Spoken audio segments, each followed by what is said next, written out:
Bueno, El coche venía con un bollo. Vamos a empezar Sí. con las reparaciones de chapa. La cosa es que no se aprecia mucho, ¿eh? Se ve así, ¿ves? Señala ahí. Ahí, Así como está, ¿no? sí. Bueno, pero vamos a sacar el bollo. Mm. Arreglado. ¿Mm? Ya está sacado del todo. Arreglado. Y puedo hacer el antes y el después, pero meterlo y sacarlo.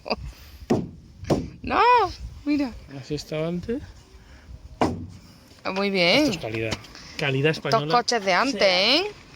Calidad SEAT. Bueno, pues ya sabéis cómo arreglar un bollo.